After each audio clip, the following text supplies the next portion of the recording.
less than a month away, and a lot of people are thinking about getting outdoors, so we can't talk about that without talking about Hartwell Lake.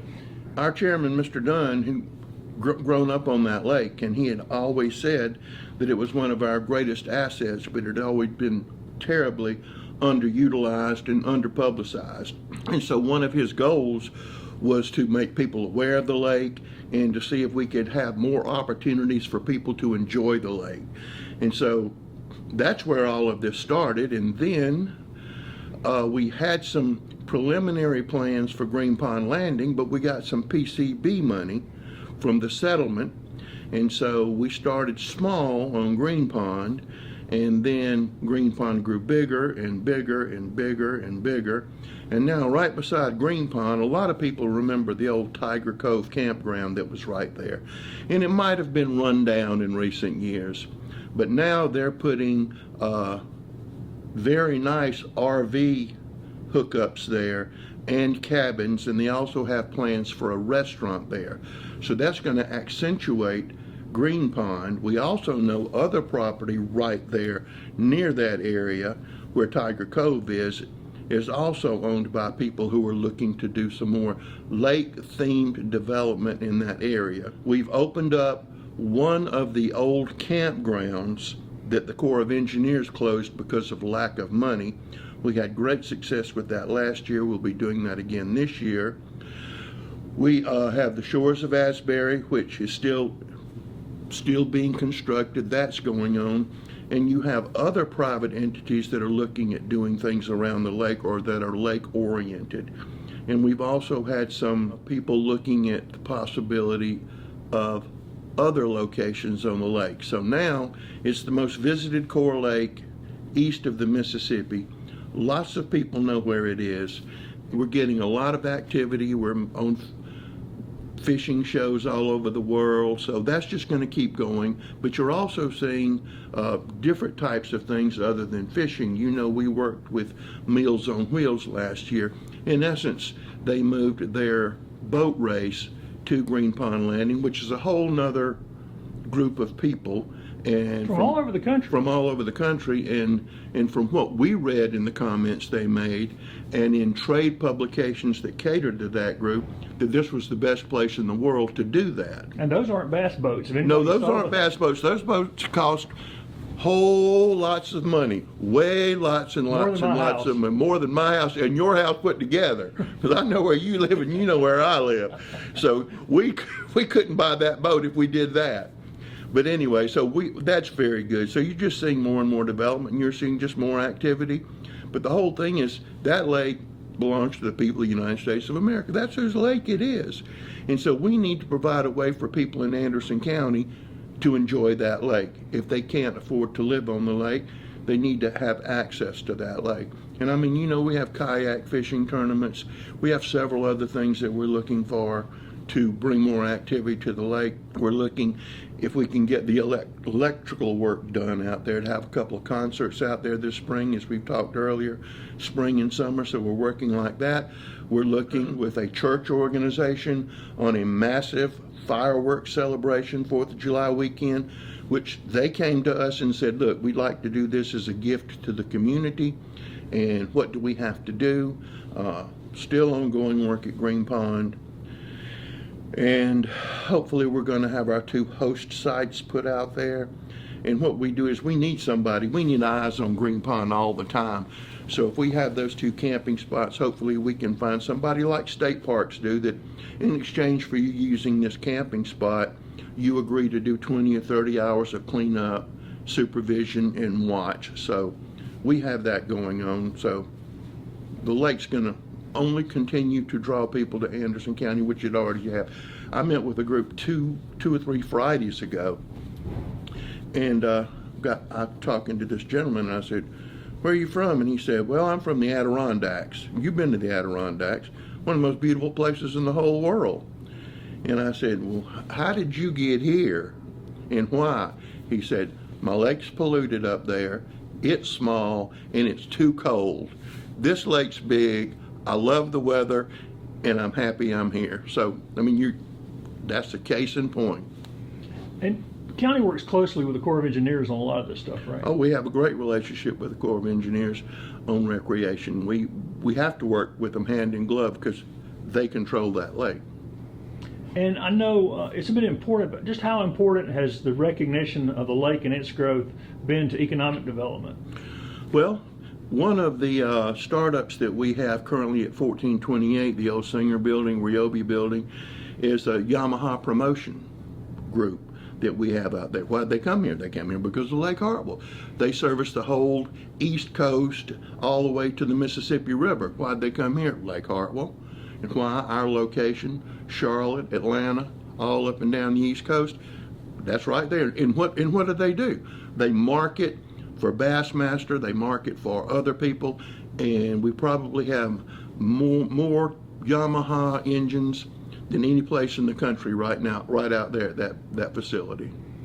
So, and when you talk to a potential business, a company that wants to move here, how important is the lake in that pitch? Well, lots of them, when they come here, if they're looking to come here, their general manager usually, or not all, but some, want to live on the lake. I remember when we first got some people in from Arthrex, the guy took off to Townville. He wanted to live on the lake. He'd come from another company. He agreed to come work for Arthrex, and he wanted to come here, and he wanted to live on the lake. So it's very important. Does it affect everybody? No, but a large segment of the population it does. Speaking of Green Pond, there's a cleanup tournament set for April 8th out there. Yes. Which is to be followed by the Great Anderson County Cleanup in the week of April 17th. Absolutely. And County Council's Litter Ad Hoc Committee is working on a broader plan to clean up the county. What all is the county currently doing to reduce litter? Because people are always complaining about it. We have litter officers that their primary job is to arrest people who are littering. That includes finding a piece of paper if you throw trash out and tracking you down to your house. We have 2 crews that come out of the Sheriff's Department that use inmates to pick up roads, and we try to send those to the high traffic areas. So that's a great partnership we have with the Sheriff's Department. We have a person who's an educator in every school. She talks to all the school groups and tell them, don't litter, please recycle. The last council meeting, we just renewed our contract with a local company near Iva to pick up all of the recyclables from all the schools in Anderson County. So I know you can't tell it sometimes, but we have a multi-pronged effort trying to combat litter. And it seems to be the same kind of litter, which brings us to the Adopt-A-Spot, which has been pretty successful. And we probably, off the top of my head, probably have 250 roads that have been adopted at this point in time. And those people agree to keep those roads clean. And we have some very dedicated groups who do that. We have to tell them, you can't pick up certain things because, you can make certain drugs in an old bottle. And so you just can't run out there and start doing this. You need to know what you're doing and how to do it. And you also need to be safe. And you have had a lot of citizens that have really stepped up and done a lot of work individually. I know that they've come to council and done things. You have a lot of individuals who just have decided that haven't done an adopt a road sign or anything else. They just said, I'm going to keep this area clean. That's my job. We've got a mother and daughter, and I'm not going to mention where the road is, but they just picked up a road and they said, well, we're going to take care of this. Every once in a while when their pickup stick breaks, we'll give them a new pickup stick. But that's just what they do. And they seem to enjoy it tremendously. One of the frustrations I know the litter officers have expressed is the limits on penalties for dumping and stuff. Is there anything the county can do to push a lot better of those, laws? A lot of those are state mandated, and we can't supersede state law in anything we do. But we would like increased penalties. I will also tell you this, that DOT, South Carolina Department of Transportation, is going to step up their efforts on litter control. So we're excited to see that because they've always had that responsibility on state roads, but now they're actually putting more money in it and they're going to be more active on state roads. And most of our major highways and roads are state roads, so we're very happy for that assistance. And it's amazing to see how much people just throw stuff out. I still don't understand it. Just drives me crazy. With more people getting outside, I guess the challenge will grow moving into spring. The Civic Center is a hub of activity. The fields, the track, kid venture, disc golf, pickleball, cricket, etc. Do you have any idea how many people use that area, the walking track and Kid Venture, in any given I don't know. month? There's probably 200,000 people out there. I mean, you go out there some weekends, and there's not a space out there. You have people doing everything from just sitting in the sun reading a book, to people playing pickleball, to going to Kid Venture, to walk around the pond. Last week we started back up with cricket. We're in the process now. It's grown so much that we're going to have another cricket pitch. We're working towards doing that. We're also looking forward to Celebrate Anderson this year, which is at the tail end of the summer, but the balloons are coming back. We're doing a partnership with the Cancer Association of Anderson, so we're going to have that event 3 days before Celebrate Anderson, and kind of meld those two events into one and have the big concert on Sunday night. So there'll be a lot of activity there. Plus we've got the fair coming up here pretty quickly, so we're excited about that. And we have several concerts that are going, some that have been announced, like the Darius Rucker concert, that Charity concert in July. Charity concert that WC Tail Blue Ridge Electric are doing, Upcountry Fiber. So they're going to be doing that, and so going to be more entertainment options going on and around. Are we close on a headliner for Celebrate Anderson? Well, we've made an offer, but we haven't had it confirmed yet. But we're looking to go with a larger name at council's request, and so we're going to see if our offer's accepted before we announce anything. And I think we mentioned this last time, but the new stage has made a big difference in people looking at us as a venue, right? Well, it does, and the next thing we need to do is try to find some money to put some permanent seating there.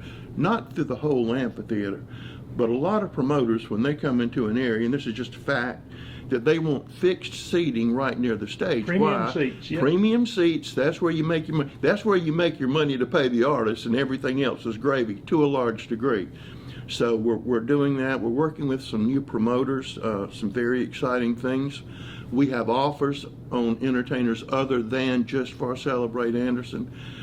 So, yep, that stage is bringing more interest than we've had in the past. If we started a study on the premium seatings, it's kind of expensive to do that, right? The study to do that would cost $50,000, and we don't have that right now, but we're looking for a benefactor to see if they can help us do that. And I probably should know this, but do you have any idea how many fields there are at the entertainment complex out there, Sports Center? Let's see, now have to count one cricket field, 3, I don't know, probably 15 different fields.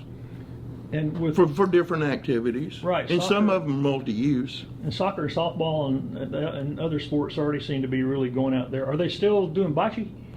Our bocce needs some work, so we've got to do a little work on that. So until it's up to snuff. But people are still playing disc golf like crazy. Yeah, there was That talk never about goes a away. tournament on that. Is there still a countywide golf Councilman Jimmy tournament? Davis is looking to have a Countywide. countywide tournament where you would utilize every location that we have, and then have maybe a playoff at the Civic Center. So that's an idea that we're throwing around, because recreation is on the top of everybody's mind these days. Got other recreation and event news. The Anderson Soiree is next month. Remind people what role the county has in the festival. We were one of the title sponsors last year, and we're very supportive of that. That's a great event. I mean, they had huge crowds last year, so we look forward to that taking place again. That's good. You got Spring Jubilee in Pendleton and all the other festivals coming up in every one of our towns.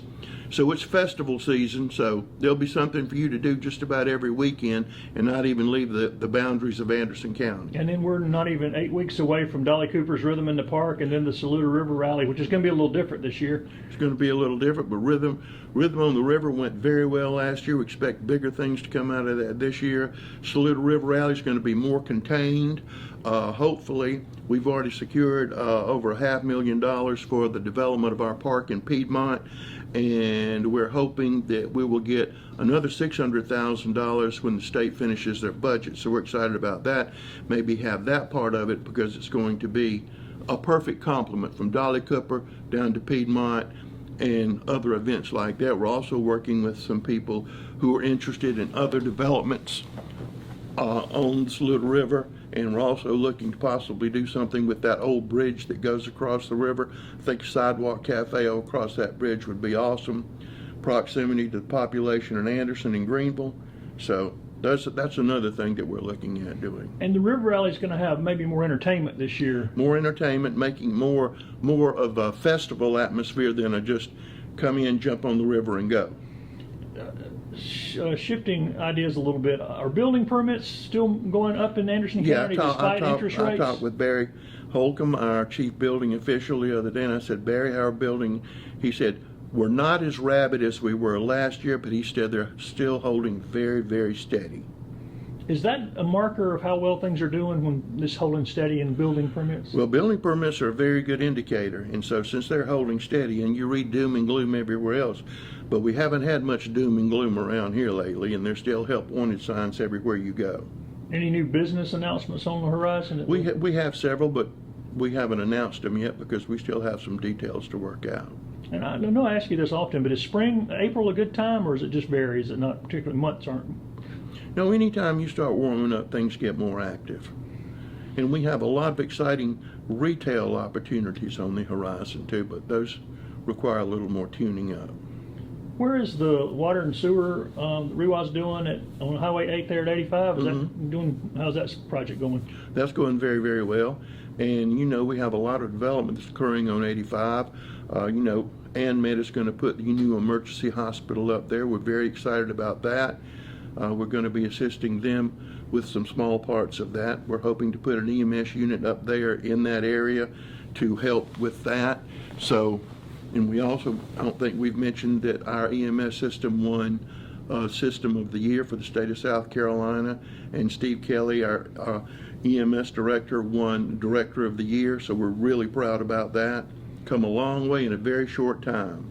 And before we get out of the sewer, how about the sewer availability at 11 and 14, the other exit that's going toward Georgia?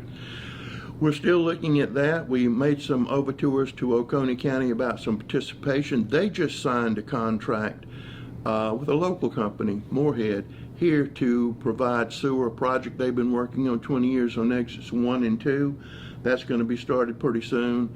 And so maybe the atmosphere will warm up because it would serve both counties well if we engaged in something like that, and we could share the cost but also share the reward. So we still have that in the back of our minds. I know council's probably furiously working on the budget now. Council Finance Chairman Brett Sanders has already begun some preliminary work on the budget. We're still waiting for the department budgets to come in. I believe the 15th of this month is when they come in, and then we'll begin looking at it to see if the budgets do what the county council wants us to do. So, I mean, that's really what it is. You know, people say, well, you got budgets and it's time to slash and burn. No, budget is a management tool. We're going to give this much money, we expect this result. So, and we have lots of requests from lots of people to do lots of things. Well, as the county grows, the demand for services grow, and those services are not profitable. I mean, no, they're not providing profitable, services. but you have to provide them. I mean, like EMS is not profitable. It's not profitable, but health, safety, and welfare is the first order of business for a county, or any government for that matter. So you have to pay for them. You need to make sure they're cost efficient, but most importantly, you have to make sure they work. And the sheriff's department can't make a profit either, which leads us to the new detention center. Where are we at on that? Well, hopefully we're about to end up with the design. There was a meeting this week on the final design, and so we've moved the building a little bit. We're still cleaning up the site where it's going to go, and so it's moving along very well right now, very well. When will we have a design soon? I'd say probably January we'd have a final design. Any other major challenges to the budget this year that aren't just normal challenges every year? Just your general normal challenges of every year. And that means roads. You just had that portion of Campson Road collapse. Any report on what caused that? Rain, old age, wearing out, that's what it is. We should have Campson Road fixed in about probably 10 days from now. And is there any ideas for new road money this year? We still have that money from the Anderson County Transportation Committee, more than we've received, and we're also looking at collaborating with the state on some road projects. I know they have some projects that are already coming out, and we'll be addressing that in the budget. As a matter of fact, we may be addressing that in 2 weeks. We're doing some preliminary work for council now on some ideas. And speaking of projects, where are we on the Equinox proposal to put new housing and all over there? Hopefully that they are going to start removing debris probably in 10 days from right now where we are, 10 days to 2 weeks.